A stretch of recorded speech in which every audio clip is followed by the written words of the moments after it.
65 years after it shut down, the legendary Valley train is getting back on track. The new rail line will link Haifa with Beit Sha'an through the Jezreel Valley and later connect to Jordan. IBA's Ari O'Sullivan set out to check on the progress of the endeavor and filed this report. Someone's been working on the railway. The Transportation Ministry, through the Nativ Israel Company, are running full steam ahead to lay down the steel rail lines for the new route linking Haifa with Beit Sha'an. It'll serve as an economic boost to the people of the Jezreel Valley and a link with Jordan. But this is not just another railway line in the country. This is the resurrection of the legendary Valley train that was built by the Turks over 100 years ago and helped transform the Lower Galilee into a hub of Jewish settlement. The steam engines once chugged along the valley, stopping at the many stone stations along the way, Kfar Yoshua, Afula, Beit Sha'an, all the way to Tzemach and ultimately Damascus. But steam gave way to buses and trucks, and by 1950, the Valley train faded away into history. About a decade ago, the Israel Society for the Preservation of Heritage Sites began restoring the old stations. The preservation started in 1996.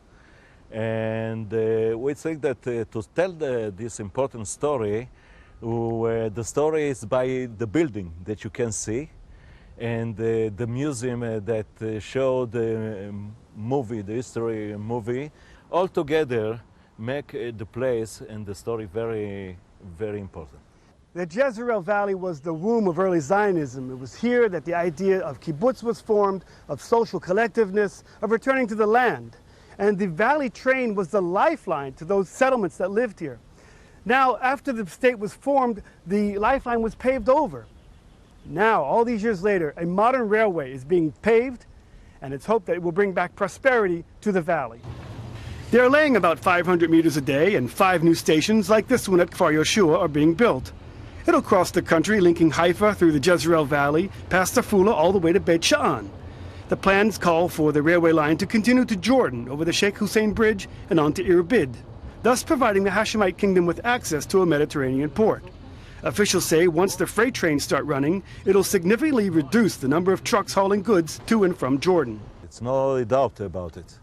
Economic, all the stuff they get from Jordan, the stuff that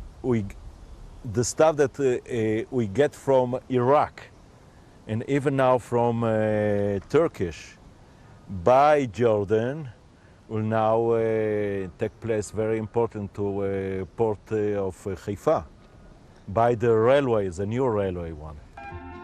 At a cost of some 4 billion shekels, the new line will be a little faster than the old steam engines, zipping by at over 160 kilometers an hour.